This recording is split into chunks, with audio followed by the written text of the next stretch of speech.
Hello guys, welcome back to my YouTube channel horror story by Siddhant. आज के इस channel में हम आपको सुनाने जा रहे हैं एक दिल दहला देने वाली कहानी के बारे में, जिससे सुनकर आपका दिल दहल जाएगा। तो बिना किसी देरी के इस कहानी को शुरू करते हैं। अगर आप हमारे साथ अपनी कहानी शेयर करना चाहते हैं तो आप हमारे ईमेल आईडी siddhantpande4646@gmail.com पर अपनी कहानी शेयर कर सकते हैं। तो चलिए बिना किसी देरी के शुरू करते हैं। सबसे पहले हम एक स्कूल को देखते हैं जिसमें सभी लोग एक बच्चे को मना कर रहे थे, मत कूदो मत कूदो। उसके चेहरे पे एक डर था। सभी लोग कहते हैं मत कूदो, मगर वो कूद जाता है। सभी देखकर रोने लगते हैं। उसके हाथ में एक चिट्ठी थी, मगर उस चिट्ठी को कोई निकाल लेता है और किसी को पता नहीं चलता यह कौन है और इसने ऐसा क्यों किया। आगे जानेंगे। यह एक प्राइवेट स्कूल है जिसमें यह बच्चा पढ़ रहा था, जिसका नाम सत्या था। सत्या के परिवार वालों को बुलाया जाता है और उनके परिवार वालों को यकीन नहीं होता उनके बेटे ने आत्महत्या की है। सब कहते हैं लगता है प्यार में धोखा मिला होगा, तो कोई कहता है कि लगता है इससे पढ़ाई नहीं होती होगी, तो इनके परिवार वालों ने इसके ऊपर जोर दिया होगा पढ़ने के लिए। यह सब सुनकर सत्या के माँ बाप के पैरों से ज़मीन खिसक जाती है। उन्हें समझ नहीं आ रहा था कि सत्या ने आखिर में ऐसा क्यों किया। इस घटना के बाद स्कूल कुछ दिनों तक बंद रहा और इस दौरान काफ़ी शिक्षक ने अपना ट्रांसफ़र करा लिया, तो किसी को प्रमोशन हो गया और उनको ऊंची पोस्ट मिल गई। सब भूल गए थे कि स्कूल में कुछ हुआ भी था। सभी को यही लग रहा था कि यह एक खुदकुशी है, इसीलिए किसी को कोई मतलब ही नहीं। कुछ सालों बाद फिर से हम उस स्कूल को देखते हैं। आज सभी लोग बहुत ज़्यादा खुश हैं। स्कूल को अच्छी तरह से सजाया गया है। इस स्कूल के सभी शिक्षक और तैयारी में लगे हुए हैं, क्योंकि इस स्कूल के नए प्रिंसिपल आने वाले हैं। सभी इतने ज़्यादा खुश इसलिए हैं क्योंकि वो जो प्रिंसिपल थे वो पहले इसी स्कूल में शिक्षक के रूप में अपनी सेवा दे रहे थे। थोड़ी देर में वहाँ पे प्रिंसिपल सर आते हैं। उनको काफ़ी बधाई मिलती है, काफ़ी सारे तोहफे भी मिलते हैं। प्रिंसिपल सर अच्छे हैं, वो सभी चॉकलेट मिठाई बच्चों में बांट देते हैं। शिक्षक और शिक्षिका और बच्चे भी सभी खुश हो जाते हैं। यह प्रिंसिपल सर तो काफ़ी अच्छे हैं, सभी ऐसा कहते हैं। मगर प्रिंसिपल सभी को बड़ा अजीब नज़रों से देखकर आगे जाकर अपने प्रिंसिपल रूम में बैठता है और सब बच्चे फिर अपने क्लास में चले जाते हैं पढ़ाई करने के लिए। आज पढ़ाया जाता है कि एक व्यक्ति कैसे अपने चेहरे को छुपाता है और बदलता, इस बात पर नहीं कि उसका चेहरा गंदा है, बल्कि इस बात पर क्योंकि वो घटिया आदमी है। शिक्षक यह पढ़ाना चाहता है कि हमें उन लोगों से बचना चाहिए जो हमसे बात करते समय अच्छे से बात करते हैं और दूसरों के सामने हमारी ही बुराई करते हैं। अब सभी स्कूल से चले जाते हैं और स्कूल का गेट बंद होता है। हम देखते हैं सत्या का भूत, जिसने आत्महत्या की थी। वह कहता है बहुत ज़्यादा गुस्से में, स्वागत है प्रिंसिपल सर आपका ही तो इंतज़ार था। आप अब अगले दिन उस स्कूल में एक टीचर को देखते हैं जो कि एक सीनियर शिक्षक हैं। वो एक बच्चे को काफ़ी जोर लगा के छड़ी से मारता है, बस इतनी सी बात पे, क्योंकि उससे जो किताब लाना था वो नहीं लाता और वो शिक्षक उसे शाम तक मुर्गा बनने को कहता है। और जब शाम होती है तो वो शिक्षक कहता है इधर क्लासरूम में आ। सभी लोग चले गए थे, बस यह बच्चा और सीनियर शिक्षक थे क्लासरूम में। वो शिक्षक कहता है उस बच्चे से कि देख मेरे कोचिंग में पढ़ा कर, नहीं तो अगले दिन भी तेरे साथ यही होगा।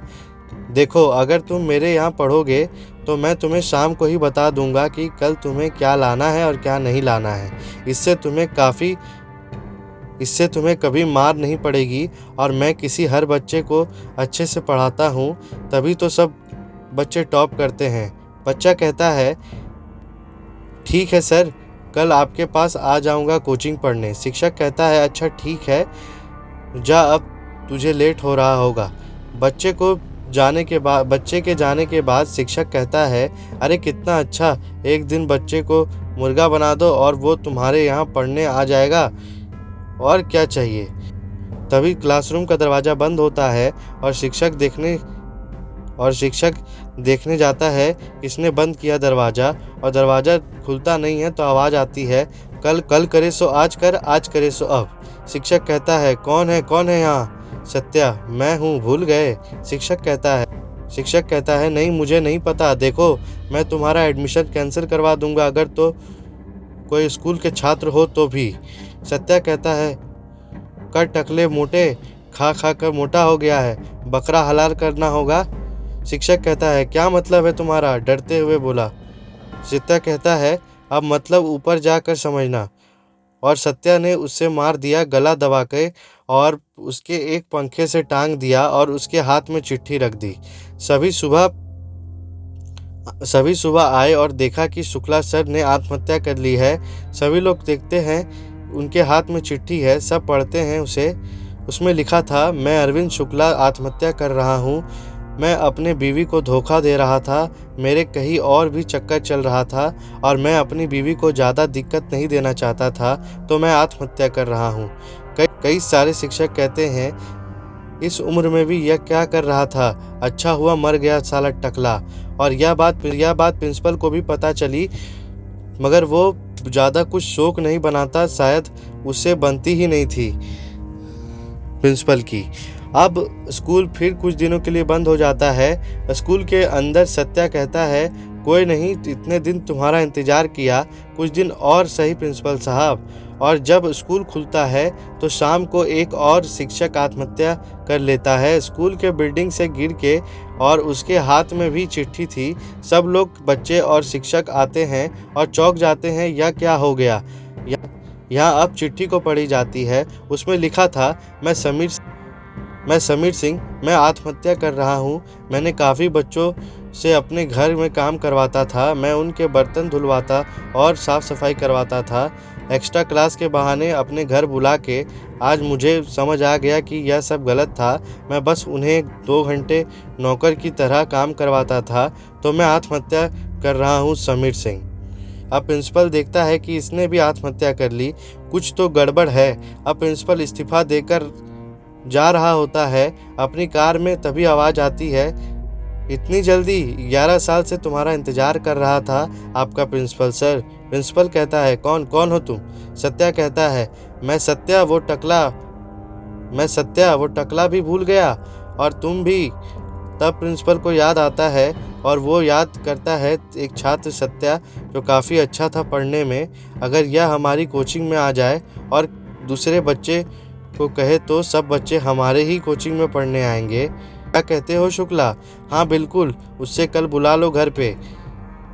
शुल्क काफ़ी अच्छे से बात करता है कि तुम हमारी कोचिंग में आ जाओ, तुम्हें हम फ्री में पढ़ा देंगे। सत्या कहता है, नहीं, मैं तो पढ़ने में ठीक हूँ सर, आप दूसरे बच्चों को फ्री में पढ़ा दीजिए। शुक्ला कहता है, तुम आ जाओ, या सिर्फ तुम्हारे लिए है? सत्या, नहीं। शुक्ला को बहुत गुस्सा आ जाता है और नीरज के साथ योजना बनाता है।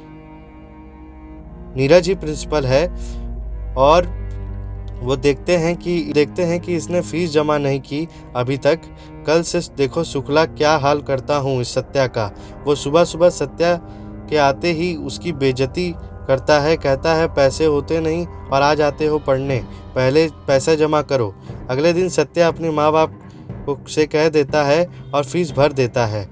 और नीरज कहता है, शुक्ला, कल से इसे होमवर्क देना और जब वो करके ले आए तो कहना मैंने यह काम नहीं दिया था और खड़ा कर उसकी बेइज्जती करना।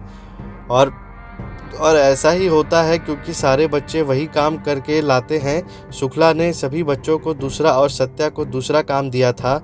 ऐसे में हफ्ते भर नीरज और शुक्ला दोनों उससे परेशान करते रहे।